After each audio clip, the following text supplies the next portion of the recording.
Have you ever been hurt, discouraged, or cut down by the things other people say? In this episode, I want to talk to you guys about how you can use other people's hate as fuel. And I'm going to reference my notes over here, but this is coming from a book by Patrick Bet-David, and the book's title is Your Next 5 Moves. And in the beginning of this book, he goes over how to get to know yourself and the process of getting to know yourself first. It's like the first step in his book that he goes over. And he was talking through this chapter, and I thought it was really interesting because I've never heard this kind of detail in an entrepreneurial book talking about this specific perspective.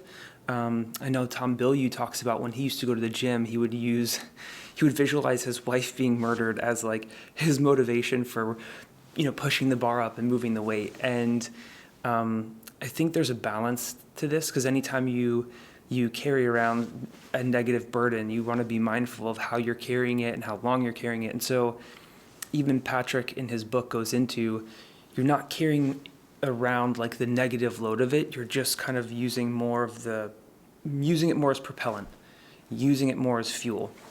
And so I want to talk to you guys about a little bit of his take on it, how I've kind of translated it, and then some things I've added to it and synthesized from my understanding of it so far. So as I mentioned, the book's title is Your Next 5 Moves by Patrick Bet-David, and it's in the first chapter of Getting to Know Yourself. It's really neat. He talks about how haters or hate. I laugh when I hear the word haters because it makes me think of my brother. He's always calling everybody in the family haters whenever they are making fun of him for doing something, and so it makes me laugh. But when Patrick's talking about it in the book, he's talking about how haters actually give you clarity. And this is so interesting because, and that goes on to then become, and this is how he gets away from it being this negative burden all the time. He says these your haters, whether it's, he actually talks about a guidance counselor. I have a guidance counselor experience. Gary Vee had a guidance counselor experience. I think we had the same one. And he talks about how those people will say a thing or they'll do a thing or whatever the thing is. You hit this challenge, this roadblock where someone doesn't believe in you, whatever, and they give you clarity.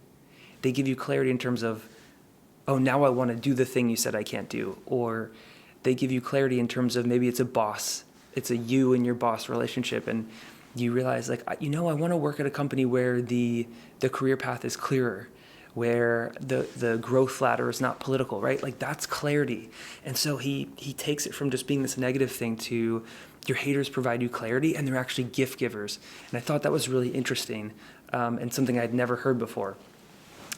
In that context, Patrick talks a lot about hate in the context of words.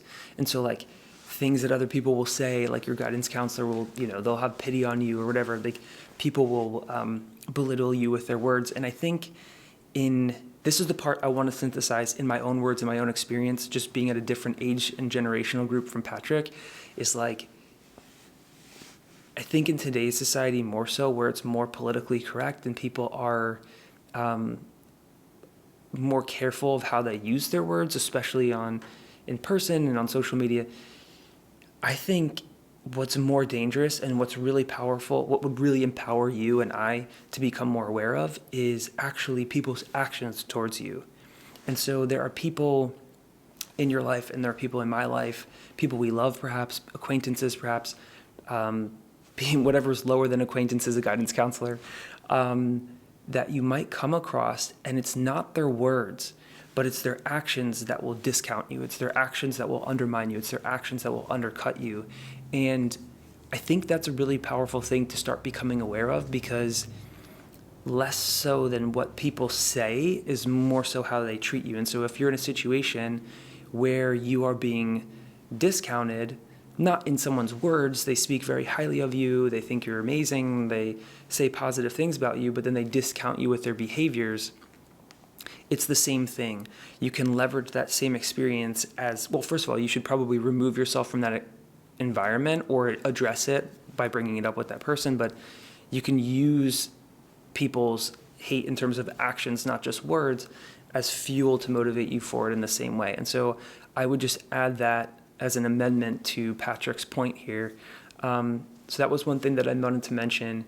And Yeah, I really like this concept of using hate as fuel. I think it's really powerful. Again, you have to balance it out and figure out how to have it in a positive light, because you don't want to just sit and stew in a pressure cooker of anger. You want to actually get to the point that Patrick talks about, where you're able to see these people as having given you a huge gift, as having, they said a thing or whatever, instead of being 80 and figuring this out, they helped you figure it out at 20 years old by saying this thing. And so I think that is the ideal place to get to.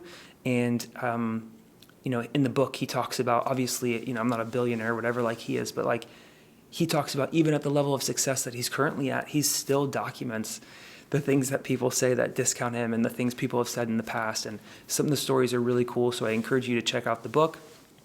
But yeah, that's it for this video. I hope that helps you.